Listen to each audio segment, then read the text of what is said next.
दयालु राजा और खुशहाल राज्य बहुत समय पहले की बात है। पहाड़ों और नदियों से घिरे एक सुंदर राज्य का नाम था आनंदपुर। उस राज्य के राजा थे वीरेंद्र सिंह। वे दिखने में तो शेर जैसे तेजस्वी थे, लेकिन दिल से बेहद दयालु और हंसमुख थे। उनकी लंबी मूंछें और चमकता हुआ मुकुट बच्चों को बहुत पसंद आता था। पूरा राज्य कार्टून जैसी रंगीन दुनिया की तरह लगता था। नीले गुलाबी घर, हरे भरे पेड़ और आसमान में हमेशा मुस्कुराता सूरज।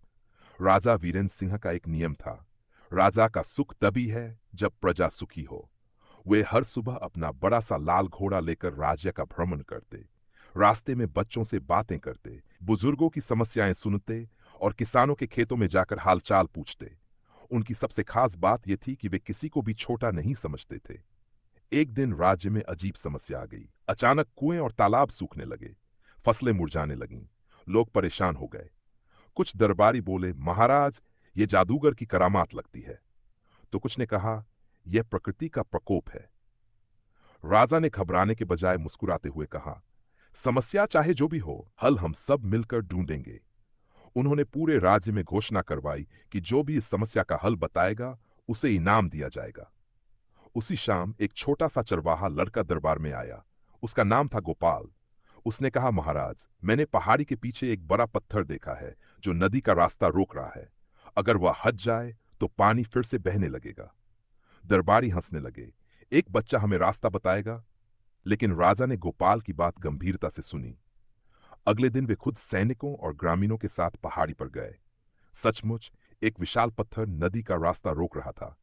राजा ने आदेश दिया, सब मिलकर इसे हटाएं। सैनिक, किसान, व्यापारी और बच्चे सबने मिलकर जोर लगाया। आखिरकार पत्थर हट गया और ठंडा साफ पानी फिर से बहने लगा। पूरा राज्य खुशियों से झूम उठा। खेतों में हरियाली लौट आई। राजा ने गोपाल को सोने के सिक्के देने चाहे, लेकिन गोपाल बोला, महाराज, मुझे बस इतना इनाम दीजिए कि हमारे गांव में एक नया स्कूल बनवा दीजिए। राजा की आंखें चमक उठीं। उन्होंने तुरंत स्कूल बनवाने का आदेश दिया। अब आनंदपुर में बच्चे पढ़ने लगे, खेल खेल में सीखने लगे। उस दिन से राज्य और भी खुशहाल हो गया। लोगों ने सीखा कि समस्या का हल किसी के पास भी हो सकता है, चाहे वह छोटा बच्चा ही क्यों न हो। और राजा वीरेंद्र सिंह की कहानी पूरे राज्य में गाई जाने लगी।